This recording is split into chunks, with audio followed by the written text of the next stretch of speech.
qu'elle raconte s'est passée lorsqu'elle était encore à la fac. Elle a vécu à l'Isla Vista, la communauté étudiante de l'UCSB, connue pour être une école de gros fêtards. Ah, vous savez, des fois dans les campus, à l'université, ça fait beaucoup la fête. Et d'une école à l'autre, ça fait plus ou moins la fête. Là, le curseur il est très haut. Cette nuit-là, Lisa, elle rentre à 2h30 du matin après avoir bu quelques verres, rien d'excessif. Elle explique qu'elle vit dans une maison avec 2 copines à elle, elles sont donc en colocation. Elle explique donc qu'il était fréquent que l'une d'entre elles ramène une ou plusieurs personnes à l'appart et que cette ou ces personnes dormaient soit sur les meubles, soit dans leur lit selon les affinités. Bref, juste des meufs qui ont la vingtaine et qui kiffent la vie, à rien d'anormal. Cette nuit-là, pendant que Lisa était partie boire un verre à l'extérieur, ses 2 copines colocataires ont invité quelques personnes à l'appart pour faire une mini-fête. Et ces quelques personnes, Lisa ne les connaissait pas, c'était pas ses amis. En rentrant chez elle, Lisa constate donc que l'une de ces personnes est restée dormir là et qu'elle dort sur le canapé dans le salon. Elle explique qu'elle n'a pas allumé la lumière parce qu'elle a vu une ombre sur le canapé et qu'elle voulait pas réveiller la personne, mais qu'il y avait bel et bien une personne sur le canapé. En allant vers sa chambre, elle se rapproche donc du canapé et elle s'aperçoit que la silhouette est très raide, que la personne dégage un truc bizarre. Vous savez, des fois on a ce feeling où on se dit attends, il y a un truc pas normal là. Bah là, Lisa elle a ce feeling. Lisa elle est donc à l'arrêt en train de regarder cette personne et cette personne d'un coup tourne la tête vers Lisa. Et truc un peu badant, cette personne regarde Lisa droit dans les yeux avec des yeux grands ouverts. Elle dormait pas du tout. Elle va penser que cette personne est probablement soit ivre, soit sous drogue. Bref, n'importe quoi qui puisse expliquer qu'une personne se retourne brusquement vers toi à 2h30 du mat avec des yeux grands ouverts. Elle rejoint sa chambre comme prévu et elle prend bien soin de verrouiller la porte de la chambre avant de se glisser dans son lit. Et là, elle s'endort. Tout va bien, qui finit bien. Pas du tout. À 4h30,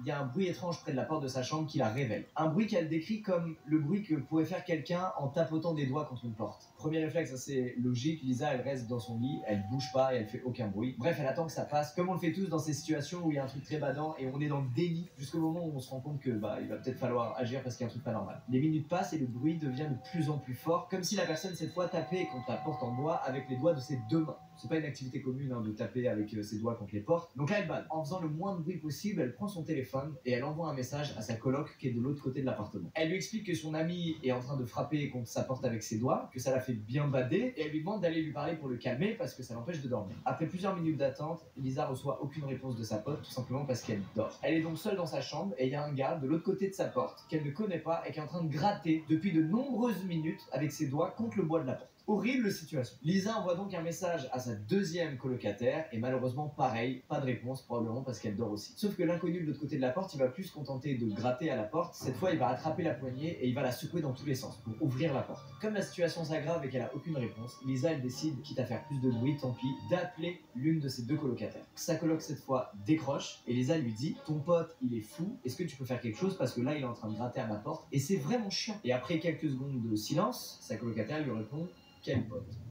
Il n'y avait pas de gars qui dormait sur le canapé. Personne n'est resté dormir à la maison. L'adrénaline de Lisa monte en flèche. Et à ce moment-là, elle se rend compte aussi que ça fait plusieurs minutes que plus personne ne gratte à sa porte. Et donc elle se demande où est passé ce putain de type. Et quasiment au même moment, elle entend un bruit sourd suivi d'un hurlement de peur. Et à ce moment-là, Lisa décide d'appeler les flics parce que la situation dégénère. Elle explique la situation aux policiers et ils lui disent qu'ils envoient tout de suite 2 voitures. Tout l'appart se retrouve plongé dans le silence. Et c'est là que Lisa baisse les yeux et elle voit que le mec vient de glisser ses doigts entre le sol et le bas de la porte. Lisa, face aux doigts qui dépassent de sa porte, elle n'arrive plus à se contenir et elle hurle tout en reculant. Et elle explique d'ailleurs qu'elle s'en veut et que c'est son plus grand regret parce qu'en fait, elle avait juste à écraser les doigts du gars pour peut-être le faire fuir. Bref, malheureusement pour Lisa, le gars s'est barré juste avant que la police arrive. Les policiers n'ont pas retrouvé ce gars. Et du coup, il s'était infiltré dans la maison en passant par la porte latérale en verre et en crochetant la serrure. Lisa explique que le pire dans l'histoire, c'est qu'elle a regardé ce mec droit dans les yeux en rentrant chez elle et que sur le moment, elle a pas compris. Mais en fait, s'il était tout raide et immobile comme ça, c'est pas parce qu'il dormait, mais c'est parce qu'il essayait de se cacher dans le noir. Sauf que Lisa